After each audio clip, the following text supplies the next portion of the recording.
अभी अभी न्यूज निकल कर आई है कि चाइना के विदेश मंत्रालय ने भारत को धमकी भरी चेतावनी दी है कि भारत हिंद महासागर में मिसाइल दागना बंद करे वरना हम भारत पे एक्शन भी ले सकते हैं। जी हाँ, इस वक्त चाइना की बहुत फटी पड़ी है क्योंकि भारत ने अभी जो टेस्ट किया है उससे चाइना की ज्यादातर सबमरीन फ्लीट खतरे में आ चुकी है। इवन चाइना को समझ में नहीं आ रहा कि सच में भारत के पास ऐसी भी मिसाइल्स है जो जमीन से लॉन्च होती है और गहरे समंदर में छिपी सबमरीन्स पर हमला करती है। जी हाँ, आपने सही सुना, बात हो रही है भारत के स्मार्ट टॉर्पेडो की, जिसका डीआरडीओ ने शानदार सफल परीक्षण किया है। Supersonic missile assistant release of torpedo Bharat का एकमात्र ऐसा टॉर्पेडो है जिसे जमीन से फायर किया जाता है। जी हाँ, आप सभी जानते हैं कि आमतौर पर टॉर्पेडो को सबमरीन से फायर किया जाता है या फिर वॉरशिप से, लेकिन भारत का ये टॉर्पेडो हवा में उड़कर दुश्मन पर सटीक निशाना लगाता है, किसी क्रूज मिसाइल की भांति।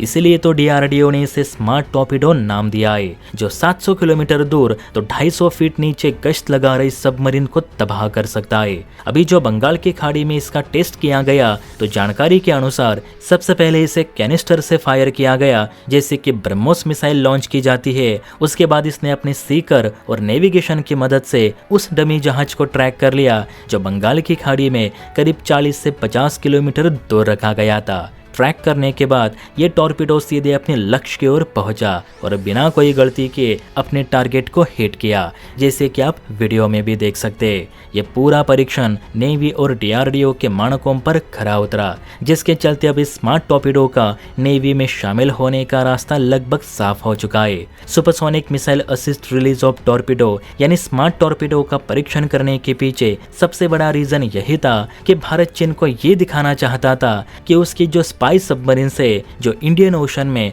भारत के विशेष जोन के पास चक्कर लगाती रहती है, उन्हें भारत वक्त आने पर हवा से दागे जाने वाले टॉर्पेडो से भी डुबो सकता है। और ये टॉर्पेडो कहां से आकर हमला करेंगे ये दुश्मन कभी जान नहीं पाएगा।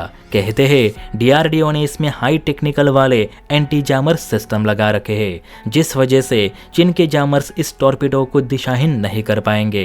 प्लस से 50 से 150 किलोग्राम के बीच टेंडम चार्ज या हाई एक्सप्लोसिव वॉरहेड अपने साथ कैरी कर सकता है, जो कि एक बड़े से बड़े जंगी जहाज या सबमरीन को डुबोने के लिए काफी है।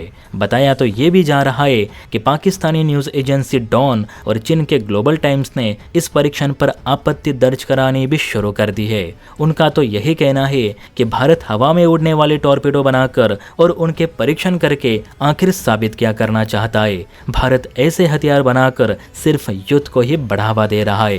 पहले ही ईरान युद्ध चल रहा है जिसने सारी दुनिया को सकते में लाकर रख दिया है, उसे रोकने के बजाय भारत ऐसे टॉर्पेडो के टेस्ट कर रहा है। चीन के विदेश मंत्रालय की तरफ से यह भी कहा गया कि भारत ऐसे समंदरों में हवा में उड़ने वाले टॉर्पेडो दागना बंद करे, इससे किसी को नुकसान भी हो सकता है। वैसे भी भारतीय मिसाइल्स में एडवांस टेक्नोलॉजी की कमी है, इसलिए भारत हमें उकसाने की कोशिश ना करे।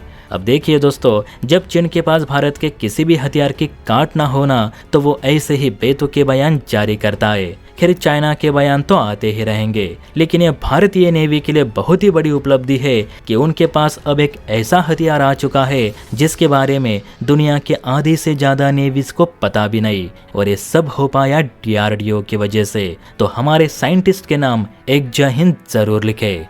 जय हिंद।